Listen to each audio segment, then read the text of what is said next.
Hello guys, welcome back to our channel. അപ്പോൾ എല്ലാവർക്കും സുഖമല്ലേ? എല്ലാവർക്കും സുഖമാണെന്ന് ഞാൻ വിചാരിക്കുന്നു. അപ്പോൾ ഞങ്ങളിന്ന് മാമേൻ്റെ വീട്ടിലേക്ക് പോവാണ് എല്ലാവരും കൂടെ. അവരെല്ലാവരും കൂടെ അമ്മേൻ്റെ വീട്ടിലേക്ക് വന്നു. അവിടെ നിന്ന് എന്നെയും കൂട്ടിയിട്ട് ഞങ്ങൾ മാമേൻ്റെ വീട്ടിലേക്ക് പോവാണ്. ഞാൻ അമ്മേൻ്റെ വീട്ടിലായിരുന്നല്ലോ, ഞാൻ വ്ളോഗ് ഇട്ടിരുന്നല്ലോ. അങ്ങനെ അമ്മേൻ്റെ വീട്ടിൽ നിന്ന് കുറച്ചേ ഉള്ളൂ മാമേൻ്റെ വീട്ടിലേക്ക്. അങ്ങനെ ഞങ്ങളിതാ അങ്ങോട്ട് പോവാണ്. ബാലാതിരുത്തി എന്ന് പറഞ്ഞ സ്ഥലത്താട്ടോ മാമേൻ്റെ വീട്. അവിടെ നല്ല രസമാണ് കാണാൻ. ഞങ്ങളെ എല്ലാവരും കൂടി ഇങ്ങനെ വിളിക്കണം എന്ന് അവർ കുറേ വിചാരിക്കുന്നു, പക്ഷെ നടക്കാറില്ലായിരുന്നു. അപ്പോൾ ഇപ്രാവശ്യം അങ്ങനെ വിളിച്ചതായിരുന്നു. അവർ വന്നപ്പോൾ പറഞ്ഞിരുന്നു ഞായറാഴ്ച എന്തായാലും വരണമെന്ന്. അപ്പോൾ ഞങ്ങളെല്ലാവരും കൂടി അങ്ങോട്ട് പോവുകയാണ്.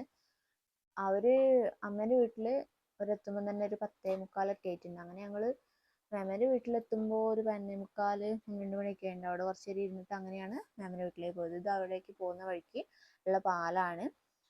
ഇത് കണ്ടോ പുഴ. ഇവിടെ നല്ല രസമാട്ടോ, ഇങ്ങനെ നല്ലൊരു അറ്റ്മോസ്ഫിയർ ആണ്, നല്ല രസമാണ് കണ്ടിരിക്കാൻ. ഇവിടുന്ന് കുറച്ച് ഉള്ളിലേക്ക് അങ്ങ് പോകണം. ആദ്യമൊക്കെ ഞങ്ങളിങ്ങനെ ഓരോ വീടിൻ്റെ മുറ്റത്ത് കൂടിയായിരുന്നു പോലെ. ഇപ്പോൾ അവരെ വീടിൻ്റെ ബാക്കിൽ വരെ റോഡുണ്ട്. ഞങ്ങളിത് അങ്ങനെ പോയിക്കൊണ്ടിരിക്കുകയാണ്.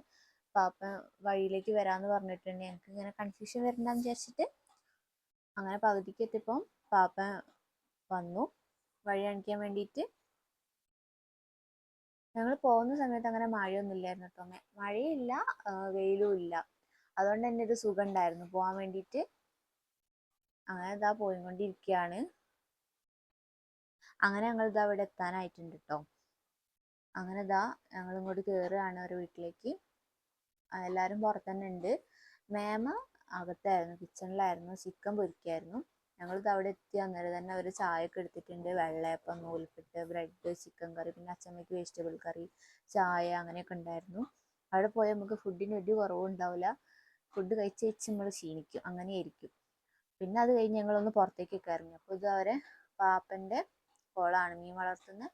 പിന്നെ ഇത് അവരുടെ വീടിൻ്റെ സൈഡിൽ തന്നെ പുഴവക്കെന്ന് പറയാം. അവിടെയാണ് ഇതാ ഞണ്ടാട്ടോ ഞാൻ നേരത്തെ കാണിച്ചത്. പിന്നെ ഇതാ ഞങ്ങൾ ഈ പുഴവക്കത്ത് എത്തി. അവിടെ കുറച്ചിരുന്നു. എല്ലാ പ്രാവശ്യം വന്നാലും ഞങ്ങൾ ഈ പുഴവക്കത്ത് എന്തായാലും വരും കേട്ടോ. ഞങ്ങൾ തോണിയിൽ പോകണമെന്ന് വിചാരിച്ചിരുന്നു, പക്ഷേ മഴേൻ്റെ ഒരു ഇത് കണ്ടപ്പോൾ പിന്നെ പോയില്ല. പിന്നെ അവിടെ വലിയ തോണി അപ്പുറത്തായിരുന്നു, ചെറിയ തോണിയായിരുന്നു. അപ്പം പിന്നെ 2 ട്രിപ്പായിട്ട് പോകണ്ടേ. പിന്നെ ഞങ്ങൾ അവിടുന്ന് മഴ പെയ്തപ്പോൾ ഇങ്ങോട്ട് പോന്നു. അങ്ങനെ ഞങ്ങൾ ഇതാ അവിടെ വർത്താനം പറഞ്ഞിരിക്കുകയാണ്. മേമ ഇതാ അവിടെ പായസം ഉണ്ടാക്കുന്നുണ്ട്. അങ്ങനെ എന്താ ഒരു 2 മണിക്കായപ്പോൾ ഞങ്ങൾ ഫുഡ് കഴിക്കായിരുന്നു. ചിക്കൻ ബിരിയാണി, ചിക്കൻ പൊരിച്ചത്, മീൻ പൊരിച്ചത്, തൈര്, അച്ചാർ അങ്ങനെയൊക്കെ ആയിരുന്നു. നല്ല ഫുഡായിരുന്നു. പിന്നെ അത് കഴിഞ്ഞതാ പായസം കൊണ്ട് തന്നു. രുഹിത നല്ല എക്സ്പ്രഷൻ ഇട്ടിട്ട് ഇങ്ങനെ പായസം കുടിക്കുന്നുണ്ട്. അപ്പം ഞാൻ അങ്ങനെ വീഡിയോ എടുത്താണ്. നല്ല പായസമായിരുന്നു, ഞാൻ പറഞ്ഞല്ലോ സേമിയ പായസമായിരുന്നു. ഞങ്ങൾക്ക് ഇതൊക്കെ കഴിച്ച് വയറ് ഫുള്ളായിരുന്നു. ഇങ്ങനെ കുറേ ഫുഡ് കഴിച്ചപ്പേ. അങ്ങനെ ഇതാ ഞങ്ങൾ ഇവിടുന്ന് ഇറങ്ങിട്ടോ. പിന്നെ മാമൻ്റെ വീട്ടിലും കയറണം വിചാരിക്കുന്നുണ്ട്. ഞങ്ങൾ ഒരു 4:30 ആയിട്ടുണ്ട് ഇവിടുന്ന് ഇറങ്ങുമ്പോൾ. 4:30 ആയപ്പം ഇറങ്ങിയിട്ടുണ്ട്. അങ്ങനെ ഇതാ പാലത്തുകൂടെ ഇങ്ങനെ പോയിക്കൊണ്ടിരിക്കുകയാണ്. അന്നേരം മഴയൊന്നുമില്ല കേട്ടോ. മഴയൊന്നും ഇല്ലാണ്ട് തന്നെ ഞങ്ങൾ മാമൻ്റെ വീട്ടിലെത്തിയിരുന്നു. അങ്ങനെ ഞങ്ങൾ തിരിച്ചു പോരുകയാണ് കേട്ടോ. ഞങ്ങളൊരു 6:50 ആയിട്ടുണ്ട് കേട്ടോ വീട്ടിലെത്തുമ്പം. അപ്പോൾ അടുത്ത വീഡിയോ ആയിട്ട് കാണുന്നവരെ എല്ലാവർക്കും ബായ്.